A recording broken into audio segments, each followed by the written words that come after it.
जरा सोचिए, आपने अपनी पूरी जिंदगी की शेविंग लगा करके और एक लैंड खरीदी और अगले ही दिन उस पर कोई इलीगल कब्जा कर लेता है। एक आम आदमी और लॉ अबाइडिंग सिटीजन की तरह आप कोर्ट का दरवाजा खटखटाते हैं। पर कड़वा सच यह है कि जब तक इंडियन जुडिशियल सिस्टम अपना फाइनल अनचैलेंज्ड वर्डिक्ट सुनाता है आपको, तब तक आप शायद उसे देखने के लिए जिंदा ना रहें और आपकी आने वाली जनरेशन उस अपील को लड़ रही होगी। आज की डेट में इंडियन कोर्ट्स में लगभग 5 करोड़ से ज्यादा केसेस पेंडिंग हैं। अगर आज से कोई नया केस फाइल ना भी हो तो भी इस बैकलॉग को क्लियर होने में कई दशक लग जाएंगे। Welcome to the our channel Juris Visionary. और आज सिर्फ हम तारीख पे तारीख की बात नहीं करेंगे, बल्कि इंडियन जुडिशियल सिस्टम के इस सिस्टमेटिक केस पेंडिंग की प्रॉब्लम को समझेंगे और समझेंगे कि यह सिस्टम ब्रोकन नहीं है, बल्कि अपने फ्लॉज के हिसाब से एग्जैक्टली वैसे ही काम करता है जैसा कि इसे अलाउ किया गया है। मैंने अपनी लीगल प्रैक्टिस के टाइम में इस पैटर्न को ग्राउंड लेवल पर देखा है। चलिए इस स्टैंडर्ड सिविल डिस्प्यूट की टाइमलाइन को ब्रेक करके देखते हैं।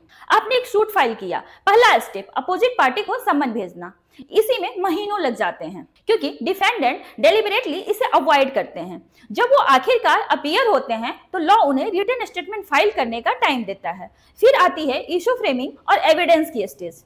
यही वह स्टेज है जहां सिस्टम पूरी तरह से फ्रीज हो जाता है। गवाह नहीं आया, नेक्स्ट डेट। वकील स्ट्राइक पर है, नेक्स्ट डेट। जजेस का ट्रांसफर हो गया, आर्ग्यूमेंट वापस से शुरू।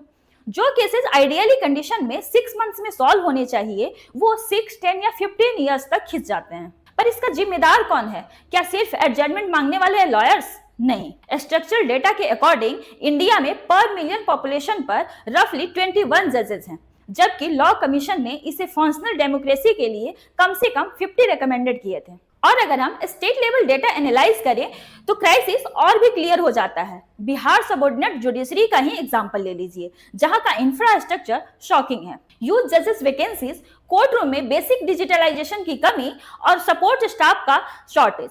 एक डिस्ट्रिक्ट का सिंगल जज जब दिन का कॉज लिस्ट में 100 से 150 केसेस देखेगा तो हर केस पर जुडिशियल माइंड अप्लाई करना ह्यूमनली इम्पॉसिबल है। वक्त की कमी की वजह से केसेस सिर्फ इसलिए एडजर्न होते हैं क्योंकि उन्हें सुनने का टाइम नहीं होता।